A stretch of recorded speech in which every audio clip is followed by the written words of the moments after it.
Assalamualaikum dan salam sejahtera. Lim Kit Siang ni tak habis-habis provoke orang Melayu. Provokasi yang terkini, dia mengugut Perdana Menteri Malaysia. Mengatakan yang Malaysia ni boleh jadi macam Sri Lanka, di mana orang akan mengamuk, akan berlaku rusuhan, orang akan serang rumah Perdana Menteri dan bakar rumah Perdana Menteri. Apa ni? Siapa dia yang nak buat rusuhan ni? Siapa dia yang akan mengamuk dan akan serang rumah Perdana Menteri dan bakar rumah Perdana Menteri? Orang DAP. Sudah 50 tahun lebih. Lim Kit Siang ni tak berhenti-berhenti provoke orang Melayu. Masa peristiwa 13 Mei dulu pun sama. Oleh kerana provokasi terhadap orang Melayu, tercetusnya 13 Mei. Lepas tu, Lim Kit Siang tulis pula buku Time Bomb in Malaysia. Bermaknanya, Malaysia ni is sitting on a time bomb. Dan bila-bila masa time bomb ni boleh meletup dan akan berlaku 13 Mei kali kedua. Tahun 78 sampai hari ni tak ada pun berlaku time bomb. Dan sekarang ni pula, dia kata dia bersara dari politik, tapi masih keluarkan kenyataan-kenyataan provokasi. Dia masih cabar kerajaan, cabar orang Melayu. Dah 50 tahun lebih. DAP ditubuhkan 57 tahun dulu dan 50 tahun lebih semenjak berlaku je huru-hara, tak habis-habis DAP, Lim Kit Siang, Pakatan Harapan, tak habis-habis mereka ulang balik memberi amaran, memberi ugutan bahawasanya ini akan berlaku dan itu akan berlaku. Orang Melayu tak minat nak huru-hara. Sekarang ni, semua rakyat Malaysia tak kisah bangsa dan agama menghadapi kesusahan ekonomi. Huru-hara, rusuhan 13 Mei, itu semua tidak mendatangkan keuntungan bagi orang Melayu. Dan hari-hari duduk cerita pasal pilihan raya, pilihan raya, pilihan raya. Itu saja, duk ulang balik pilihan raya. Termasuk pemimpin UMNO pun sama. Duk cerita pasal pilihan raya je. Tak kisah langsung orang tengah susah ni, rakyat tengah susah. Pilihan raya tu bawa faedah apa? Rakyat untung apa kalau ada pilihan raya pun? Kalau barisan ke, perikatan ke, pakatan ke, memerintah, apa kebaikan dan faedah kepada rakyat? Tak ada. All the same. Dah dalam 4 tahun ni, kita ada 3 kerajaan. Sama 3-3 tu. Dan sekarang ni dah mula nak nampak perubahan. Improvement sikit. Nak buat huru-hara lagi. Nak suruh kerajaan jatuh lah. Nak adakan pilihan raya lah. Nak adakan rusuhan 13 Mei sekali lagi lah. Orang politik ni, dia tak faham prioriti. Bila dia orang buka mulut kata berkhidmat untuk rakyat. Ini semua untuk rakyat, kebaikan negara. Tapi tak ada satu pun yang dia orang buat ni untuk kebaikan rakyat atau kebaikan negara. Untuk kebaikan diri sendiri, yes. Untuk kebaikan parti mereka, betul. Tak ada apa kebaikan rakyat. Kita dah tengok berapa kerajaan dah. Apa rakyat untung? Tak ada. Saya ingat lagi. Saya umur 18. Semasa 13 Mei berlaku. Saya duduk di Bangsa. Boleh dianggap tempat yang habis hangat. Tempat lain masa tu semua curfew dah tak ada. Bangsa masih curfew. 3 hari curfew. Disambung lagi 3 hari sebab memang Bangsa tu hot. Isteri saya sekarang, Marina, duduk di Brickfields. Neighbor.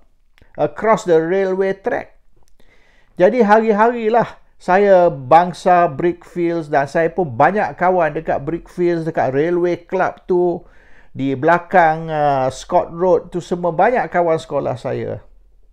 Jadi saya boleh katakan Brickfields dengan Bangsa tu kampung saya lah. Hari-hari boleh nampak saya berjalan dari Bangsa ke Brickfields dan dia seberang railway track aja. Dekat je, tak jauh. Dan semasa pilihan raya 69, pihak pembangkang berkempen, dia buat ceramah di sini, di situ. Saya pergi semua ceramah. Masa tu saya umur 18 tapi saya tak berminat politik. Tapi sedaplah dengar orang berceramah. Dan yang kontrol ceramah dekat bangsa Brickfields ni pembangkang. Dan mereka, ceramah mereka ni penuh dengan provokasi. Kita akan tenggelamkan kapal layar, dia kata. Sebab masa tu Parti Perikatan, dia punya simbol ialah parti layar. Kita akan tenggelamkan parti layar dan biar dia orang mampus tengah laut. Kita akan halau orang Melayu keluar dari bandar. Dan macam-macam. Dan ada geng-geng Cina di dalam crowd masa tu. Motiu Malayan. Saya tanya kawan saya, apa dia Motiu Malayan? Dia kata, no fuck Malay. Jadi, memang dia orang ni, cabaran mereka ni very fierce. 10 hari bulan selepas keluar keputusan pilihan raya dan memang bangsa Brickfields tu jatuh ke tangan pembangkang. Bukan saja bangsa Brickfields, banyak tempat di Kuala Lumpur tu jatuh ke tangan pembangkang. Mereka bergarak dan saya tengok dia orang bergarak dan dia orang menjerit kata, Melayu balik kampung tanam jagung. Melayu balik kampung tanam jagung. Kuala Lumpur sudah jadi hak Cina. Kita punya, we own Kuala Lumpur. Malays get out. Jadi sebab apa dia orang ni boleh katakan militant dan agresif sangat? Saya pun terasa. Dan saya pun, ialah bangsa Brickfields tu boleh katakan banyak bukan Melayu dan orang India, orang Cina. Dan saya pun berkawan dengan mereka. Saya tak pergi sekolah Melayu masa tu. Saya ni sekolah VI, boleh katakan multiracial. Dan saya baru umur 18, saya tak minat pun politik semasa itu. Tapi bila berlaku macam ni, dah mula, makna Melayu, Cina, India, sudah mula berlaku perbezaan. Dan saya tengok orang India, di bangsa Brickfields, orang India bersama Cina. Dia tak bersama Melayu. Jadi apabila kawan Cina saya pun berkata, oi, Motiu Malayan, and then dia orang ketawa, saya pun terasa juga sebab kita dah berkawan dah lama dah. Jadi oleh kerana ni awak no fuck Malay dengan saya.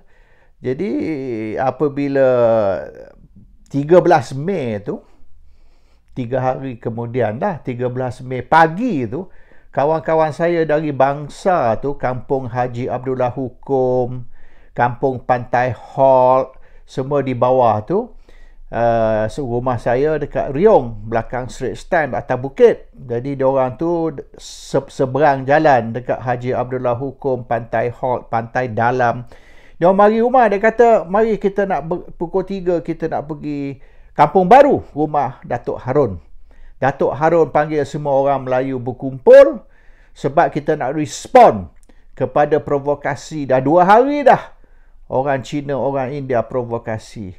Dan kita nak respon kepada provokasi mereka. Jadi ramai pergi. Saya kebetulan masa tu tangan dah patah. Saya accident sebab saya masuk Malaysian Grand Prix lumba motosikal.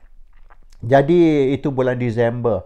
Jadi lumba motosikal Grand Prix tu saya accident, saya patah tangan, masuk hospital. Lepas saya dah plaster cast tu, saya masih naik motosikal. Jadi tangan saya tu dah rosak. Sebab bila saya naik motosikal tu, angle tangan saya tu. Jadi mereka terpaksa operate. Iaitu potong balik yang tempat yang patah dan sambung gunakan tulang dari my hips tu untuk nak buat semula. Jadi apabila bulan Mei tu saya dalam plaster cast. Jadi saya pun nak ikut. Bapa saya kata, no, my father said, jangan. Don't go. Pukul 3 tu, ayah saya balik rumah. Dia kata, jangan keluar rumah. Hari ni akan berlaku rusuhan. You better stay home. Jadi, Ayah saya tak bagi saya keluar, kawan-kawan saya semua pergi. Ada kawan saya ramai dari bangsa tu yang hilang.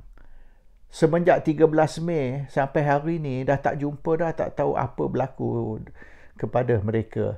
Beberapa orang tu just disappear totally. Tak tahu hidup ke, mati ke atau what happened. So anyway, that started May 13. 3 hari kemudian. Tapi 2 hari punya provokasi tu, dia orang berarak, procession, cabar orang Melayu, Kuala Lumpur, kita punya orang Melayu balik kampung tanam jagung and all that. So this has been going on. And this more than 50 years. So Lim Kit Siang ni masih nak bangkit balik isu perkauman. Dan sekarang ni dia kata akan serang pula rumah Perdana Menteri, bakar rumah Perdana Menteri. Malaysia akan jadi macam Sri Lanka. Sri Lanka tu memanglah militan dari dulu lagi. Dia orang pun boleh dikatakan berperang di antara puak-puak, beberapa puak India dengan India lah. Tapi boleh katakan suku kaum lain, agama lain dan sebagainya. Jadi tak boleh dah kita nak samakan dengan Malaysia ni. Dan apabila beberapa parti berusaha nak menyatukan orang Melayu, perpaduan kaum,